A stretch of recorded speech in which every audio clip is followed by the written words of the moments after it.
Yea, though I walk through the valley of the shadow. Psalm of David. Ye who read are still among the living, but I who write shall have long since gone my way into the region of shadows. For indeed strange things shall happen, and secret things be known, and many centuries shall pass away ere these memorials be seen of men. And, when seen, there will be some to disbelieve, and some to doubt, and yet a few who will find much to ponder upon in the characters here graven with a stylus of iron. The year had been a year of terror, and of feelings more intense than terror, for which there is no name upon the earth, for many prodigies and signs had taken place, and far and wide over sea and land the black wings of the pestilence were spread abroad. To those, nevertheless, cunning in the stars, it was not unknown that the heavens wore an aspect of ill, and to me, the Greek oinos, among others, it was evident that now had arrived the alteration of that 794th year, when, at the entrance of Aries, the planet Jupiter is conjoined with the red ring of the terrible Saturnus. The peculiar spirit of the skies, if I mistake not greatly, made itself manifest, not only in the physical orb of the earth, but in the souls, imaginations, and meditations of mankind. Over some flasks of the red Chian wine,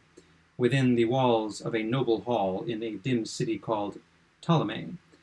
we sat at night, a company of 7, and to our chamber there was no entrance save by a lofty door of brass, and the door was fashioned by the artisan Corinos, and being of rare workmanship, it was fastened from within. Black draperies likewise in the gloomy room shut out from our view the moon, the lurid stars, and the peopleless streets, but the boding and the memory of evil, they would not be excluded. There were things around us and about of which I can render no distinct account, things material and spiritual, heaviness in the atmosphere, a sense of suffocation, anxiety, and above all, that terrible state of existence which the nervous experience when the senses are keenly living and awake, and meanwhile the powers of thought lie dormant. A dead weight hung upon us. It hung upon our limbs, upon the household furniture, upon the goblets from which we drank, and all things were depressed and borne down thereby, all things save only the flames of the 7 iron lamps which illumined our revel. Uprearing themselves in tall, slender lines of light, they thus remained burning and pallid and motionless. In the mirror which their lustre formed upon the round table of ebony at which we sat, each of us there assembled, beheld the pallor of his own countenance and the unquiet glare of the downcast eyes of his companions. Yet we laughed and were merry in our proper way, which was hysterical, and sang the songs of Anacreon, which are madness, and drank deeply, although the purple wine reminded us of blood. For there was yet another tenant of our chamber in the person of young Zoilus. Dead, and at full length he lay enshrouded, the genius of the demon of the scene, the genius and the demon of the scene. Alas, he bore no portion of in our mirth, save that his countenance, distorted with the plague, and his eyes, in which death had but half extinguished the fire of the pestilence, seemed to take such interest in our merriment as the dead may happily take in the merriment of those who are to die. But although I, Oinos, felt that the eyes of the departed were upon me,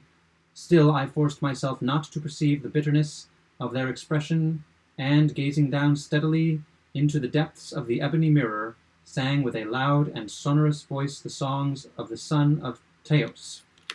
But gradually my songs they ceased, and their echoes, rolling afar off among the sable draperies of the chamber, became weak and undistinguishable,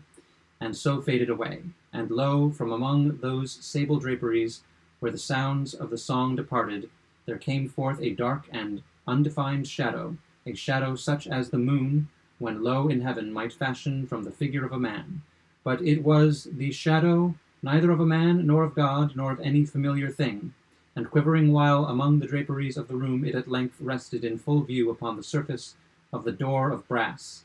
But the shadow was vague and formless and indefinite, and was the shadow neither of man nor God, neither God of Greece, nor God of Chaldea, nor any Egyptian god, and the shadow rested upon the brazen doorway and under the arch of the entablature of the door, and moved not, nor spoke any word, but there became stationary, and remained. And the door whereupon the shadow rested was, if I remember aright, over against the feet of the young Zoilus enshrouded. But we, the seven there assembled, having seen the shadow as it came out from among the draperies, dared not steadily behold it, but cast down our eyes, and gazed continually into the depths of the mirror of ebony. And at length I, Oinos, speaking some low words, demanded of the shadow its dwelling and its appellation. And the shadow answered, I am Shadow, and my dwelling is near to the catacombs of Ptolemy, and hard by those dim plains of Helution, which border upon the foul Coronian Canal. And then did we, the seven, start from our seats in horror, and stand trembling and shuddering and aghast, for the tones of the voice of the shadow were not the tones of any one being, but of a multitude of beings, and varying in their cadences from syllable to syllable, fell duskly upon our ears in the well-remembered and familiar accents of many thousand departed friends.